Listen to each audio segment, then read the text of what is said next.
তো আজকে বানানো হবে এই কারেন্ট নুডলসটা। দেখা যাক, লেখাই আছে 2x স্পাইসি, কতটা স্পাইসি ফার্স্ট টাইম ট্রাই করব। তো চলো এটা এখন বানানো হবে, দেখা যাক কিরম হয় খেতে।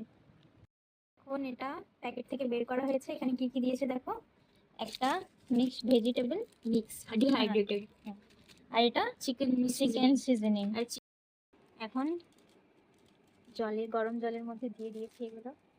বেসিক্যালি এটা আমি আমি বানাচ্ছি না, বানাচ্ছে আমার রুমমেট, ওই নিয়ে এসেছে, ওই বানিয়ে খাওয়াচ্ছে আমাদের।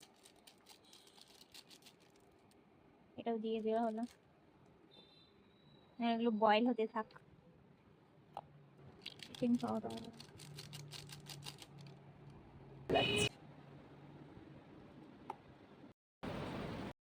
এটা অলমোস্ট হয়েই গেছে। তো দেখো এখন এটা সার্ভ করে নিয়েছি আমরা। এবার টেস্ট করে দেখা যাক কেমন, কতটা স্পাইসি, যদিও পুরো চিলি অয়েলটা দেওয়া হয়নি। বেশ ঝাল, এমনিতে খেতে ভালো। প্রথমে অতটা বোঝা যাচ্ছিল না, বাট এখন পুরো অবস্থা খারাপ, এতটা পরিমাণে ঝাল লাগছে। মারাত্মক ঝাল, নাক থেকে জল বেরিয়ে যাচ্ছে, হেভি ঝাল। বাট তাও টেস্টটা ভালো। এখন পুরো অবস্থা খারাপ হয়ে গেছে, মারাত্মক ঝাল।